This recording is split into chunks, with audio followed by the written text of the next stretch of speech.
said, I'm just like Jody. And that's when she fell apart. So I asked her years later, why did you fall apart when, I told you I was gay? She said, because I knew your life was going to be difficult. Because you're different, that means we have to worry about your safety because people wouldn't accept that. And you know what? That was the most intelligent thing coming from a younger sister, and she was, if I was 14, she was 12. Right. And then Lenny told me that his sister Deidre started falling apart, and he asked her, and she said, because your life is going to be different, and you're going to be targeted by people that hate homosexuality, from every angle, from churches to whatever. So it was amazing how both he and I were in intellectually gifted classes with sisters that were in the same, and their responses were the same exact. It was almost like doing a survey. So that was my sister, but she loves me. My baby sister's incredible. She never says no, no matter what. And now she's 53, and I'm 55, and she's still not saying no to me. She does everything she can. She supports me 1,000%. Oh, it was funny. I came in the house at 17, and I sat down at the table. My mother asked me what was wrong. I said, I want to tell you something, but I think if I tell you, you're not going to like me anymore, or it's going to be different. So she turned around and said, what, you're going to tell me that you're gay? Oh, smooth.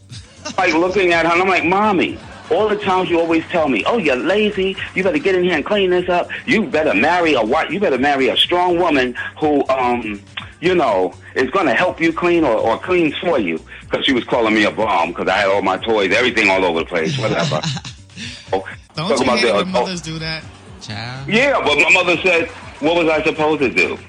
Say something derogatory or negative? So I was kind of shocked because my mother had always been a stern person. But my mom supported me throughout the years through my problems with drugs, through everything. You know what I mean?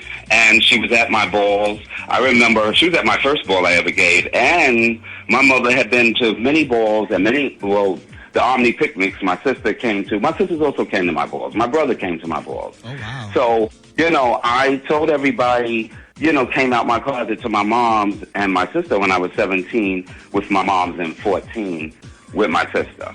Talk about support. That's great. You had a great family support system. Oh, yeah. My grandmother was at my first ball, too. Oh, wow. Child, Congratulations. yes. You gotta work. I like that. She passed away in 1987, and she was 90.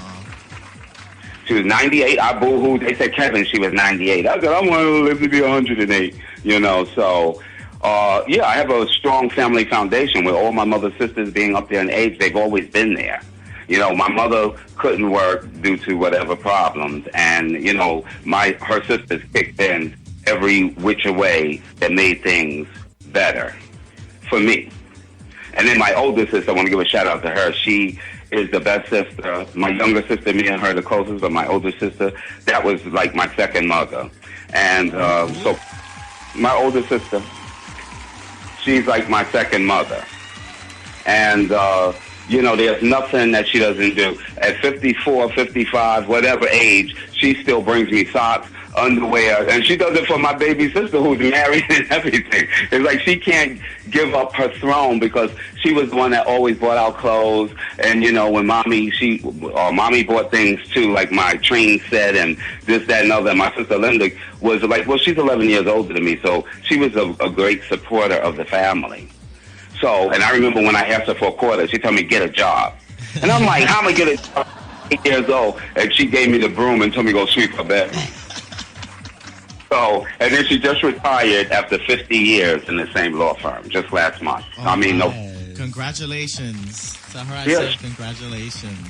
Thank you. I definitely tell her I'm very proud of her. And my brother, who is an attorney, when I gave my first ball, I had everybody clap for him. I said, not because he's my brother, but because he's an African-American male and he's an attorney.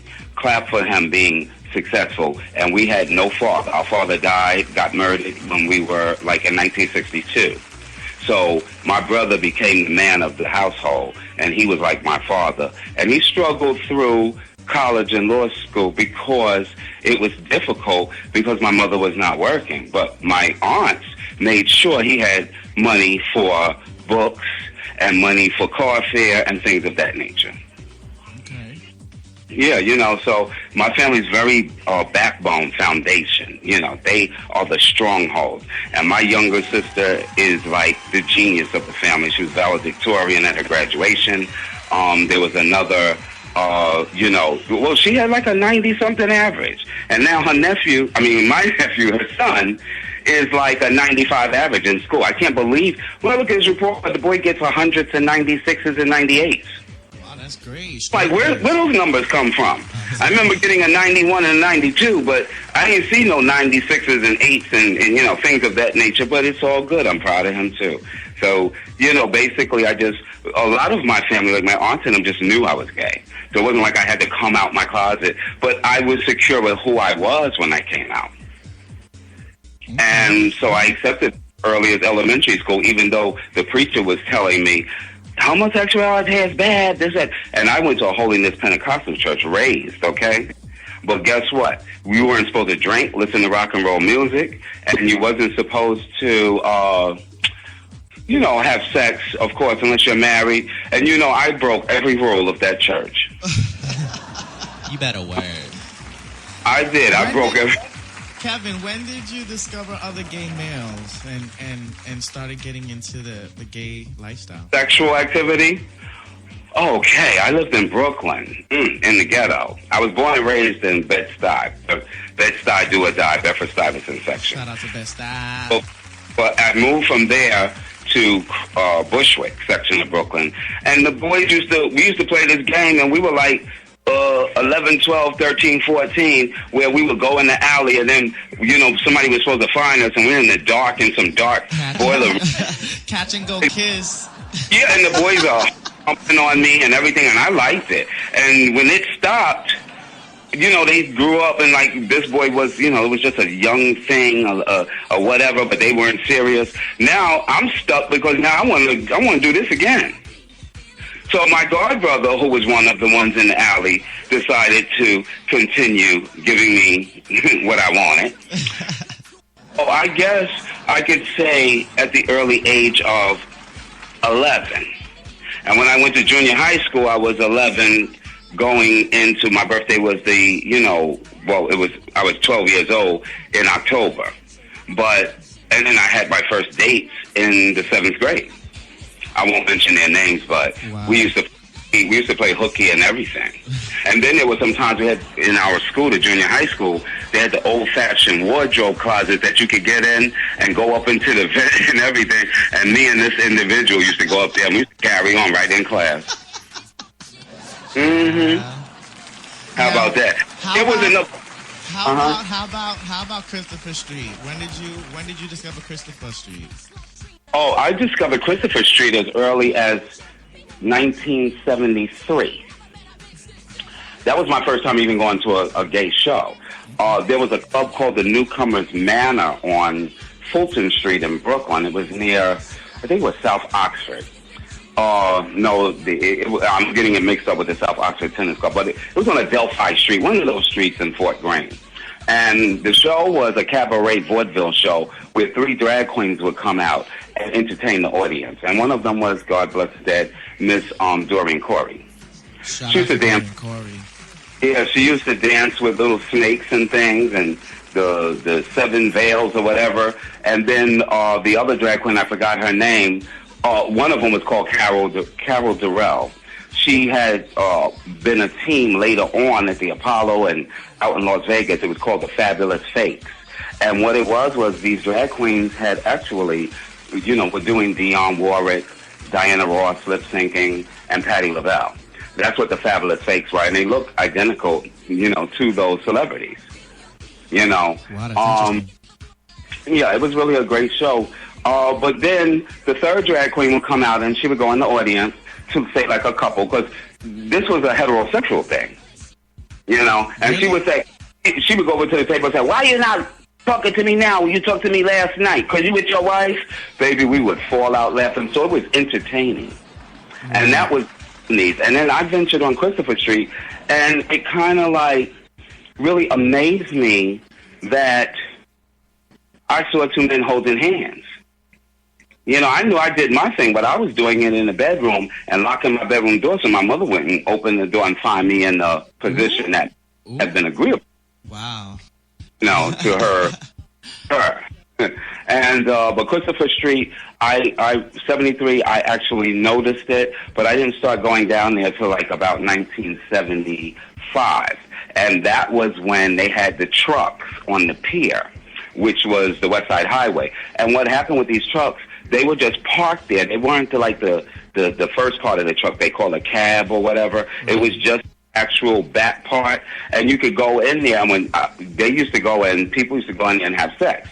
Gay men, old white men. I mean, there was plenty of trucks, and there was about maybe 15, 14 in one truck. These doing threesomes in another. And what me and my friends would do is we'd open up the back of the doors and leave them wide open and run. Wow. And they used to annoy them. And because they used to close the doors and they'd be in the dark doing their thing, you know? And here come this little young bastard, such as myself. Sorry, Naughty, I'm not trying to take your name. Yes. I'm like opening the doors, exposing them. And then, but you know what? The gay people, you know, that were in those trucks, I don't know what kind of self-esteem they had, but it probably was identical to the self-esteem issues of the movie theaters that were right on 8th Avenue and 42nd Street. Now, I'm forgetting the names of those movie theaters, but there was a theater that you could go in. It was a gay theater, and then right in back, like if you don't want to watch the movie, you go into another room area behind the screen, and they'd be sucking and fucking, and there'd be Sodom and Gomorrah and Caligula going on. Wow. Then I got skeptical because I didn't want to sit in the chairs, which were movie seats, but they were stained, and I just, you know, I just didn't agree with that, and I didn't know what might be crawling up. Wow. So this was the secret behind Christopher Street. It was basically like a hookup spot.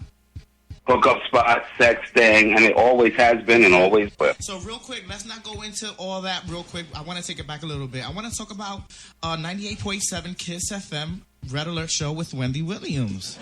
Let's talk okay. You know, that was the 80s, and I used to do the promos for Red Alert. You know, I would get very, Denise Renee, who's an Ultra Omni member, she and I are very like brother and sister as well. She worked in the industry, so, you know, she said, well, Kevin, come on up and what have you. So, you know, while I was talking to Red and being introduced to Wendy and everybody, it was like, oh, wow, your voice is good. You know what I mean? And Red, well, this was Red's opinion. And so I did his promos, which was Denise would come on and say, I'm Denise Renee. And I would go, I'm Kevin Omni. And we are Ultra Omni. And when we are not busy helping our fellow man, we got our radios locked in on 98.7 KISS FM with DJ Homeboy, Cool DJ Red Alert. Yeah. You know, we gave, that was it. Yes. And we the promos. That's like a when legendary classic promo right there. Yeah, and we did a lot of fundraisers for AIDS, so we were able to do some promotional, you know, memos and things of that nature and promo for the show about us, you know, fighting the AIDS epidemic. So I'm going to give a shout out to Red Alert because he gave support like that. Yes, but, you know, shout out to DJ Cool Red Alert. Yes, of course. And, you know, of course, Miss Wendy, I live for her. Let me tell you. Yes, all we through can't forget about Miss Wendy. She is a not at all. All through the 80s, you always heard Wendy say, I want to give a shout-out to legendary Kevin Ultra Omni. And then she used to do that all the time. My birthday shout-outs, she would say, and the Omni Ball, she gave a lot of help and support. And I remember one day I'm sweeping the floor, and I was home, it was like a Thursday or Friday, and she says, I want to give a shout-out to Miss Kevin Ultra Omni. I said, no, she didn't. Yes, she Say Miss Kevin Ultra. I had the key. I said, you know, Miss Wendy's fierce. So she reads. Yeah, Miss Kevin Ultra Omni. I don't know where that came from, but I guess that was one day for her, you know. But I had dropped the broom and everything. I was like, oh my God, I hope nobody's listening to this. But I love their support. And you know, it reminds me of Star and Buck Wild because I did their show in regards to the film How Do I Look? And me and Willie... Yeah, shout out to Starbucks Wow. Thank you. And you want to know something? Me and Willie Ninja was on the show together. And, you know, he interviewed the both of us. And me and Willie, that was in 2005. And me and Willie gave a ball. I think that was